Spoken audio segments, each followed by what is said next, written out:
আমি ফেসবুকে আমাদের লাকসামের আমাদের প্রধান দলের নেতার বক্তব্য শুনছিলাম। তিনি ফতুয়া দিয়ে বসলেন, নীল নদের পানি যেমন নীল নয়, জামাত ইসলামীও ইসলামী দল নয়। কথাটা শুনতে খুব ভালো লাগবে। ইসলামী আন্দোলনও ইসলামী দল নয়, এটা একটা রাজনৈতিক দল। মাননীয় নেতা, আমি বারবার বিনয়ের সাথে বলি, রাজনীতি করতে হলে আরো লেখাপড়া করতে হবে। ফার্সি একটা প্রবাদ আছে, নিমে ডাক্তার খতনে জান, নিমে মোল্লা খতনে ইমান।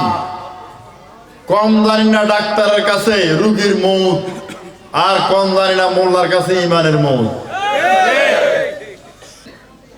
নির্বাচনের ট্রেন ছেড়ে দিয়েছে। একটা নির্বাচনে আমরা শুধু প্রার্থীদের যোগ্যতা খুঁজি,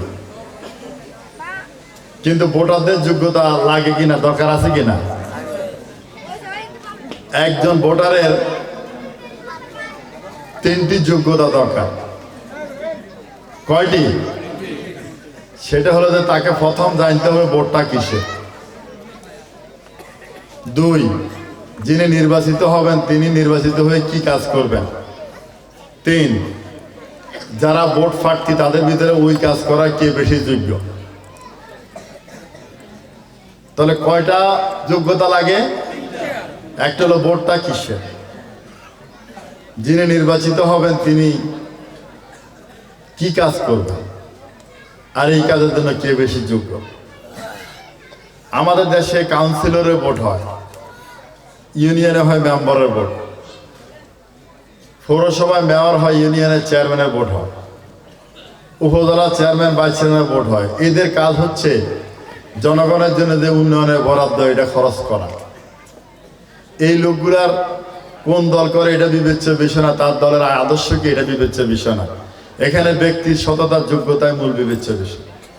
কিন্তু জাতীয় সংসদ, এখানে ব্যক্তির চাইতে তিনি যে দলকে প্রতিনিধিত্ব করেন ওই দলের আদর্শটা হচ্ছে প্রথম বিবেচ্য বিষয়। কথা কি বোঝা আসছে? তাহলে আগামী নির্বাচনটা হচ্ছে আইনসভার সদস্য তৈরির নির্বাচন, আইনসভার সদস্য বাছাইয়ের নির্বাচন। কথা ভালো করে বোঝেন। একটা রাষ্ট্রের 3টা সাইড থাকে, 3টার দিক থাকে। কয়টা দিক? একটা আইন বিভাগ, এই বিভাগ আইন তৈরি করে। একটা নির্বাহী বিভাগ বা প্রশাসন বিভাগ, ওরা ওই আইন দ্বারা রাষ্ট্র চালায়। একটা বিচার বিভাগ, যারা ওই আইনের ব্যর্থ ঘটাইব তাদের বিচার করবে। সেটা রাষ্ট্র দ্বারা চালায়, তারা ঘটক অথবা নাগরিকরা ঘটাক। কথা কি বুঝে আসছে? তাহলে এই যে পার্লামেন্ট নির্বাচন, যারা আইন তৈরি করব, এই আইনসভার সদস্য আপনারা ভোট দিয়ে পাঠাইবেন। তাহলে আগামী যে নির্বাচন, এই নির্বাচিত ব্যক্তির গমসালের হিসাব নাই। এটা প্রথম এজেন্ডা নয়। তার কাজ হচ্ছে আইন তৈরি করা। কি তৈরি করা? এই 18 কোটি মানুষ কোন আইনে চলবে, তাদের অর্থনীতি কোন আইনে চলবে, তাদের বিচার কোন আইনে চলবে, তাদের শিক্ষা ব্যবস্থা কেমন হবে, এই সকল বিষয়ে আইন তৈরি করা এই আইনসভা সদস্যের কাজ। এখন এই আইনের 2টা উৎস, একটা হচ্ছে কোরআন সুন্নাহ, যেটা ইসলামী দলেরা এটাকে বেস করে। একটা হচ্ছে মানুষের মন গড়া আইন, মানুষের জীবন দর্শন। একটু কথা হচ্ছে, কথা বন্ধ। কার্ল মার্কসের আদর্শ এটা মানুষের মন গড়া, লেনিনের আদর্শ মানুষের মন গড়া, মুজিববাদ এটা মানুষের মন গড়া একটা আদর্শ, জিয়াবাদ এটা মানুষের মন গড়া আদর্শ। এভাবে আরো বিভিন্ন মানুষের আদর্শের মন গড়া মতবাদ আছে। এগুলোর উপর ভিত্তি করে রাষ্ট্রের একটা আইন হয়, তাদের একটা নির্বাচনী ইস্তেহার থাকে। আর ইসলামী দলগুলোর আইনের উৎস হবে কোরআন সুন্নাহ, তাদের নিজস্ব কোনো ব্যক্তিগত আদর্শ নাই। কোরআন সুন্নাহর বাইরে এক ইঞ্চি যাওয়ার সুযোগ নাই। এখন তো কথা বলতে ভয় লাগে, মুফতির সংখ্যা বাড়ে গেছে। গতকাল কিংবা পরশু আমি ফেসবুকে আমাদের লাকসামের আমাদের প্রধান দলের নেতার বক্তব্য শুনছিলাম। তিনি ফতুয়া দিয়ে বসলেন, নীল নদের পানি যেমন নীল নয়, জামাত ইসলামীও ইসলামী দল নয়। কথাটা শুনতে খুব ভালো লাগবে। ইসলামী আন্দোলনও ইসলামী দল নয়, এটা একটা রাজনৈতিক দল। মাননীয় নেতা, আমি বারবার বিনয়ের সাথে বলি, রাজনীতি করতে হলে আরো লেখাপড়া করতে হবে। ফার্সি একটা প্রবাদ আছে, নিমে ডাক্তার খতনে জান, নিমে মোল্লা খতনে ইমান। কম জানি না ডাক্তারের কাছে রুগীর মৌত, আর কম জানি না মোল্লার কাছে ইমানের মৌত। আপনি যখন এটা নিশ্চিত হলেন জামাত ইসলামী ইসলামী দল না, তাহলে আপনি এটা ব্যাখ্যা দেন। একটি ইসলামী দলের কি কি বৈশিষ্ট্য এটা বলেন, আর জামাত ইসলামের মধ্যে কোন বৈশিষ্ট্যটা অনুপস্থিত, এই কারণে জামাতকে ইসলামী দল বলা যায় না, বাস আমরা মানে নিব। তাহলে আমাদের প্রথম দাবি হচ্ছে আপনার নিকট, আপনি পরবর্তীতে বক্তব্য বলবেন যে এটা হচ্ছে ইসলামী দলের বৈশিষ্ট্য, 1 2 3 4 5 15টা বৈশিষ্ট্য। আর জামাত ইসলামীকে ইসলামী দল এই জন্য বলতে পারতেছি না, এই 5টা বৈশিষ্ট্য জামাতের মাঝে নাই, কোনোটাই জানবেন না, বোঝার চেষ্টাও করেন না। 1940 সালে লাহোর প্রস্তাবের মাধ্যমে মুসলিম লীগ স্পষ্ট খণ্ডিত ভারতের পক্ষে তাদের মতামত দিয়ে দিল। তারপর শুরু হলো কংগ্রেস আর মুসলিম লীগের পৃথক আন্দোলন। কংগ্রেস বলতেছে অবিভক্ত ভারত, অখণ্ড ভারত, মুসলিম লীগ বলতেছে বিভক্ত ভারত। চরম আন্দোলনের ভিতরে মাওলানা মওদুদী 1941 সালে জামাত ইসলাম প্রতিষ্ঠা করলেন। মুসলিম লীগ বলে আপনি কিসের ভিতরে কি শুরু করলেন, এখন আমাদের জন্য মুসলমানদের মধ্যে একতা দরকার, অথচ আপনি আরেকটা দল মুসলমান ভিতরে করতেছেন, এটা কেন শুরু করলেন? তিনি বললেন তোমরা যে রাষ্ট্র আনার দায়িত্ব নিচ্ছ মুসলমানদের জন্য পৃথক রাষ্ট্র, এটা আমি বাধা দিচ্ছি না, তোমাদের রাষ্ট্র তোমরা আনো। আমি যে দল করছি এর কাজ হচ্ছে ইসলামী রাষ্ট্র প্রতিষ্ঠা করা। তোমরা যে রাষ্ট্র আনবে হলো মুসলিম অধ্যুষিত এলাকার রাষ্ট্র, যেখানে মুসলমান বেশি। মুসলিম অধ্যুষিত রাষ্ট্র আর ইসলামী রাষ্ট্র এক নয়। তিনি 2টা বক্তব্য দিলেন, 2টা বই। একটা হচ্ছে ইসলামী রাষ্ট্র কিভাবে হয়, এটার আগে নাম ছিল ইসলামী বিপ্লবের পথ। আরেকটা হচ্ছে ইসলামী রাষ্ট্র যারা করে তাদের যে নৈতিক মান, ইসলামী আন্দোলনের নৈতিক ভিত্তি। সুতরাং যে কোনো দল বললেই নিজেকে ইসলামী দল ঘোষণা দিতে পারে না, দলের নাম কোনো বিবেচ্য বিষয় নয়। কালকে বিএনপি ইসলামী দল হতে পারে যদি তারা ঘোষণা দেয় আমরা রাষ্ট্র ক্ষমতা গেলে কোরআন সুন্নাহ দ্বারা দেশ চালাবো। আমরা জনগণের নয় আল্লাহ সার্বভৌমত্বে বিশ্বাস করি। আমরা জনগণকে নয় আল্লাহকে সকল ক্ষমতার উৎস মনে করি। আমরা পার্লামেন্টে যত আইন পাস করবো কোরআন সুন্নাহর আদলে এক, আর বিএনপি যারা করবো তারা ব্যক্তি জীবনে কোরআন সুন্নাহর অনুসারী হবে। তাহলে বিএনপি অবশ্যই একটা ইসলামী দল হবে, নাম পরিবর্তনের দরকার নাই। আইডিওলজি চেঞ্জ করলে আর দল যারা করে তাদের ক্যারেক্টার চেঞ্জ করলে চলবে। ব্যক্তি চরিত্রে ইসলামী বিধানের প্রভাব এবং দলীয় আইডিওলজিতে ইসলামী রাষ্ট্রের যে বিধিবিধান এটা থাকার নিশ্চয়তা। আজকে জামাত ইসলামী 4টি কাজ করে। জামাত ইসলামী শুধু একটি রাজনৈতিক দল নয়। যখন প্রতিপক্ষের বিরুদ্ধে কথা বলবেন তার দলের গণতন্ত্র পড়েন, তার লক্ষ্য উদ্দেশ্য পড়েন, তারপর সমালোচনা করেন। আমি একবার বিএনপির কয়েকজন প্রভাবশালী নেতার সাথে বসলাম মালয়েশিয়ার এক জায়গায়। তাদেরকে বলে আছে তোমাদেরকে একটা প্রশ্ন করি, আওয়ামী লীগের পিরিয়ডে 13 সাল কি 14 সালের কথা। আজকে দেশে যত লোক আওয়ামী লীগ করে এর চেয়ে বেশি লোক করার কথা, এটা স্বাভাবিক, কারণ তাদের নেতৃত্বে দেশ স্বাধীন হয়েছে। যত লোক জামাত করে আরো বেশি করা দরকার, কারণ এই দেশের মানুষ দরফাত জামাত দরভিত্তিক রাজনীতি করে। কিন্তু এত লোক কেন বিএনপি করে, এটার কোনো ব্যাখ্যা দিতে পারবা? এটা আগে শিখো। যদি বিএনপি করো এটা আগে শিখো যে এত মানুষ কেন বিএনপি করে। তো কয় যে আপনি তো জামাত ইসলামী করেন, আপনি এটা হলো কি গাও? আমি প্রচুর গবেষণা করেছি। কত কেন করেন এটা তো বলবো না। এখন আমি আমার মাননীয় নেতাকে বলবো আপনি এইটাও খোঁজেন, এত লোক কেন বিএনপি করে। যে ভিত্তির উপর করে সেই ভিত্তি আজকে নড়বড় হয়ে যাচ্ছে। শহীদ জিয়ার যে নীতি দর্শন, সেই জায়গায় আজকে বিএনপিকে আপনারা রাখতেছেন না। মরহুম জিয়াউর রহমান আল্লাহ তাকে জান্নাতবাসী করুক, তিনি যেখানে ধর্মভিত্তিক রাজনীতি করার সুযোগ করে দিলেন, বহুদলীয় গণতন্ত্রের রাজনীতি করার সুযোগ করে দিলেন, আপনারা সেখানে ধর্মভিত্তিক রাজনীতি দলকে বর্ষনা করেন, স্বীকার করতেছেন না এটা ধর্মীয় দল। তাহলে আপনি তো সেই জায়গায় নাই। তাহলে সেই জায়গায় না থাকলে সে অবস্থানও দলের থাকবে না। এগুলো আমাদের ভাবতে হবে। জামাত ইসলামী কেন ইসলামী দল তা স্পষ্টভাবে শুনুন। ইমাম হোসেনকে তার ছেলে প্রশ্ন করেছিল কারবালার ঘটনার আগের দিন রাত্রে যে আপনি কেন জিদের হাতে বয়াত হন না, আপনার কি ক্ষমতাটা খুব দরকার? কারণ বিকালবেলা ইবনে জিয়াদের সৈন্য সেনাপতি 4000 সৈন্য নিয়ে আসছে, তিনি বললেন যে আপনাকে গ্রেফতার করে নিয়ে যেতে এসেছি। ইমাম হোসেন বললেন আমি 3টা শর্তের দিচ্ছি, তোমরা যে কোনো একটি শোনো।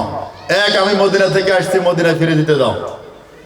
2, আমাকে এই হুকুমার এজিদের রাজ্যের এরিয়ায় বাহিরে আমাকে হিজরত করার সুযোগ দাও, অথবা আমাকে এজিদের কাছে নিয়ে চলো। বলছে না, কিচ্ছু মানা যাবে না, একটাই, আপনাকে এক্ষুনি এজিদের হাতে বয়াত হতে হবে অথবা যুদ্ধ করতে হবে। তিনি বললে যুদ্ধ করব, আজকে রাতটা সময় দাও। ওনার সাথে পুরুষ মহিলা শিশু মিলে 70-72 জন লোক আর ইবনে জিয়াদের 4000 সশস্ত্র সৈন্য রাত্রটা সময় নিচ্ছে। রাত্রে ওনার ছেলে আকবর, আসগর ওরা কষ্ট করতেছে, ছোট ছোট বাচ্চা। আচ্ছা, আপনি কেন জিদের হাতে বয়াত হচ্ছেন না? ক্ষমতা কি আপনার জন্য জরুরি কিনা? আপনি কি ক্ষমতার জন্য বয়াত হচ্ছেন না? আমরা কি হকের উপর আছি? তখন তিনি আহলে বায়াতের উদ্দেশ্যে একটা বক্তব্য দিয়েছেন। সেই বক্তব্যটা ছিল একটা ইসলামী রাষ্ট্রের কি বৈশিষ্ট্য, আর সেই বৈশিষ্ট্যের আলোকে পৃথিবীর যে যেখানে দিন কায়েমের জন্য কাজ করবে ওই দল ইসলামী দল। এটার সাথে জামাত ইসলামীকে যাচাই করেন, যদি এটা হয় তাহলে জামাত ইসলামী দল।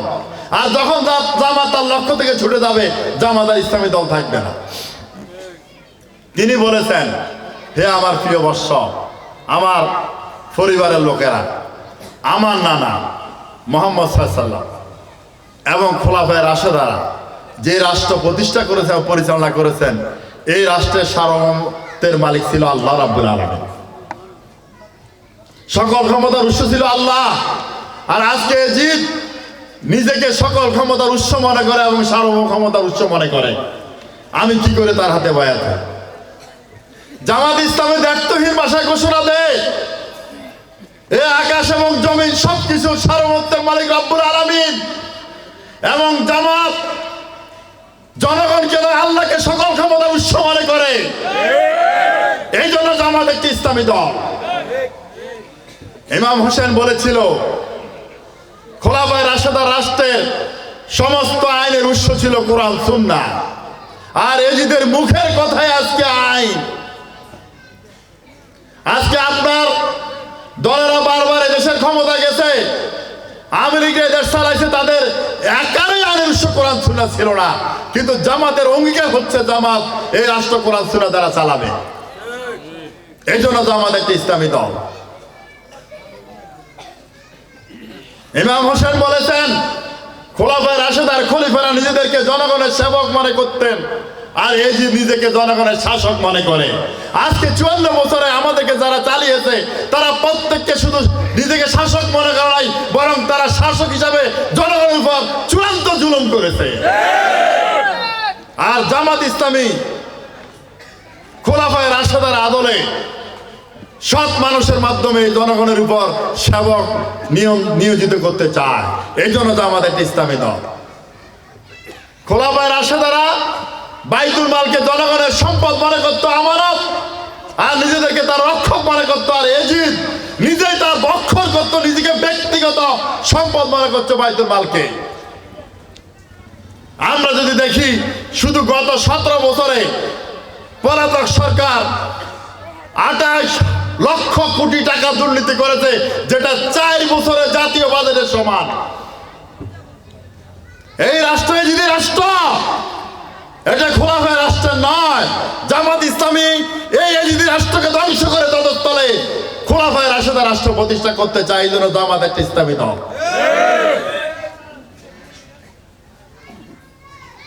ইমাম হোসেন সেদিন বলেছিল, খোলাফায়ে রাশেদার খলিফারা ছিল আল্লাহওয়ালা, খোদাবিরু, মুত্তাকি, নামাজি, ফরজকার। এজিদ নিজে একজন বেনামাজি এবং মদ্যপ। আমি কি করে তার হাতে বায়াত হতে পারি?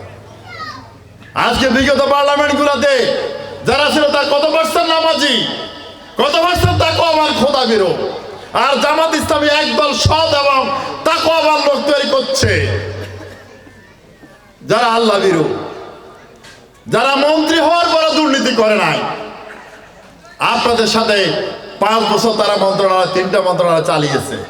জামাতের এই পর্যন্ত বিভিন্ন টার্মে মিলে সর্বমোট 63 জন পার্লামেন্ট মেম্বার নির্বাচিত হয়েছে। দুর্নীতির জন্য একজনকেও জেলে যেতে হয় না। এই জন্য জামাত একটা ইসলামী দল। সম্মানিত ভাইরা, জামাত ইসলামী 4টি কাজ করে। এক, জামাত মানুষকে দাওয়াত দেয়, এটা আমাদের 1 নম্বর কর্মসূচি। তাবলীগ ও দাওয়াতের কাজ। তাবলীগ মানে হচ্ছে যে কথাটা আমি এককভাবে বলবো, একই কথা যখন আমি সমষ্টিকভাবে বলবো, এটার নাম দাওয়াত। কাজ একটাই, কথা 2টা, শব্দ 2টা। একটা হচ্ছে দাওয়াত, একটা তাবলীগ। আমি যখন 10 জনকে সামনে নিয়ে আমাদের কথা বলবো, এটা দাওয়াত। আর একজনকে একা একা বলবো, এটা তাবলীগ। এটা জামাতের 1 নম্বর কাজ। এই দাওয়াত পরে যারা জামাতে সম্পৃক্ত হয়, জামাতের 2 নম্বর কাজ হচ্ছে তাদেরকে পার্সোনালি রিফর্ম করা, তাদের ক্যারেক্টারকে পরিশুদ্ধ করা। এই জন্য একটা লোক আওয়ামী লীগ থেকে বিএনপিতে গেলে, বিএনপি থেকে আওয়ামী লীগে গেলে তার কোনো সমস্যা নাই, কারণ তার খাসলত, স্বভাব, চরিত্র, আকিস বিড়ি খাওয়া, গোল্ডি সিগারেট খাওয়া, দরবার করে পয়সা খাওয়া, চাঁদা খাওয়া, সবকিছু তার সমানে থাকে। যখন এসে জামাত ইসলামে আসে তখন বেকায়দা, তখন না পারে জামাত পরিস্থিতিতে, না পারে সিগারেট খাইতে, না পারে মসজিদে যাইয়া থাকতে, না যাইয়া থাকতে। এই যে ঝামেলা, এই জন্য অত সহজে জামাতে আইয়ে না। ঠিক কিনা বলে? এখানে একটু ঝামেলা আছে, ঝামেলা আছে। অনেকে অনেক কারণে আইয়ে না, অনেক সমস্যা আছে। এই রিফর্ম ওয়ার্ক আমাদের সেকেন্ড কাজ। কারণ রাষ্ট্র পরিশুদ্ধির আগে ব্যক্তির পরিশুদ্ধি। মুহাম্মদ সাল্লাল্লাহু আলাইহি ওয়াসাল্লামের রাষ্ট্র দর্শন হচ্ছে আগে ব্যক্তি সততার মাধ্যমে পরিবারের সততা, পরিবারের সততার মাধ্যমে সমাজ সততা, সমাজ সততার মাধ্যমে রাষ্ট্রের সততা। উল্টা হবে না। রাষ্ট্র কখনো সমাজকে সৎ করবে না, সমাজ কখনো পরিবারকে সৎ করতে পারে না, পরিবার কখনো ব্যক্তিকে পারে না। কাজ শুরু হবে ব্যক্তি থেকে। তিনি একজন আবু বকর, একজন ওমর, একজন ওসমান 10 বছর শুধু লোক তৈরি করেছে। তারপর মাত্র 500 লোক নিয়ে মদিনায় একটি রাষ্ট্র গঠন করেছে। সম্মানিত ভাই, আজকে আমরা 80 বছর লোক তৈরি করেছি। আজকে আমরা এই দেশের শাসনের দায়িত্ব নিতে প্রস্তুত। আমরা বিগত 80 বছর যাবৎ লোক তৈরি করেছি এই জমির ইসলাম প্রতিষ্ঠার জন্য। আমাদের 3 নম্বর কাজ হচ্ছে এই লোকগুলা যে সমাজে বাস করে, এই সমাজকে পরিশুদ্ধ করা। এই সমাজে একদিন মমতাজ বেগমের গানের আয়োজন হইতো, পিট ব্যাগের গানের আয়োজন হতো। আমরা ইসলামী সমাজ কল্যাণ পরিষদ করেছি, পাঠাগার করেছি। আমরা সেখানে তাফসিরুল কোরআন মাহফিল চালু করেছি। এখন আর যাত্রা ফেলা হয় না। বিগত সরকারের একজন মন্ত্রী আক্ষেপ করে বলেছে, ওয়াজ মাহফিলের কারণে যাত্রা গান হারিয়ে গেছে। এইভাবে চললে যাত্রা গান আর খুঁজে পাওয়া যাবে না। ওনার দুঃখ, ওনার কষ্ট। এই যে সামাজিক পরিবর্তন, এই পরিবর্তনে আমাদের ভূমিকা ছিল 80 বছরে। 4 নম্বর, আমরা রাষ্ট্রকে পরিশুদ্ধ করতে চাই। যেহেতু রাষ্ট্র পরিশুদ্ধের জন্য রাজনীতি করা লাগে, এই জন্য আমরা একটি রাজনৈতিক দলও বটে। এটা আমাদের 4 নম্বর কাজ। এটার সাথে আওয়ামী লীগের কাজে, বিএনপির কাজে মিলে যায়। আমরা শুধু রাজনৈতিক দল নয়, আমাদের 1 নম্বর কাজের লগে তবলিগে জামাতের ভাইয়ের কাজ মিলে যায়। আমাদের 2 নম্বর কাজের লগে পীর সাহেবদের কাজ মিলে যায়। 3 নম্বর কাজের লগে এনজিওদের কাজ মিলে যায়। আর 4 নম্বর কাজের লগে রাজনৈতিক কাজ মিলে যায়। আমরা অবশ্যই একটি রাজনৈতিক দল, তবে আমরা ইসলামী রাজনৈতিক দল। এই জন্য যে আমাদের দলের আইডিওলজির বেস হচ্ছে কোরআন সুন্নাহ। আমরা স্পষ্ট ঘোষণা দিই, আমরা ক্ষমতা পেলে কোরআন সুন্নাহ ভিত্তিক অর্থ ব্যবস্থা চালু করব। আমরা ক্ষমতা গেলে দরিদ্র থেকে টাকা আদায় করি, গরিবদের মাঝে বিলি করে দারিদ্র থেকে জাদুঘরে পাঠাবো। আমরা চোরের হাত কাটায় নিশ্চিত করব। আমরা নারীদের পর্দা প্রথা বাস্তবায়ন করব। তবে তার পাশাপাশি নারী শিক্ষা, নারী কর্মসংস্থান, নারীর অধিকার সবকিছু নিশ্চিত করবে ইনশাআল্লাহ। আমরা রাষ্ট্র ক্ষমতা গেলে ইসলামী শিক্ষা প্রবর্তন করব। আমরা রাষ্ট্র ক্ষমতা গেলে এই বস্তা ফতা জাহিলি আইনগুলোকে উৎখাত করে তদস্তর আদালতগুলো খোদাই আইন দ্বারা বিচারের ব্যবস্থা চালু করব। আমরা সুদকে জাদুঘরে পাঠাবো। আমরা ঘুষমুক্ত প্রশাসন তৈরি করব ইনশাআল্লাহ। তাহলে একটি ইসলামী দল হওয়ার জন্য আর কি করতে হবে মাননীয় নেতা আমাদেরকে একটু জ্ঞান দিয়েন, আমরা সেটাও করব যদি সেটা যৌক্তিক হয়। আমরা এখন কেন ইসলামী দল নই তাও যদি একটু বলে দেন, আমরা সেটাও শুনতে চেষ্টা করবো ইনশাআল্লাহ।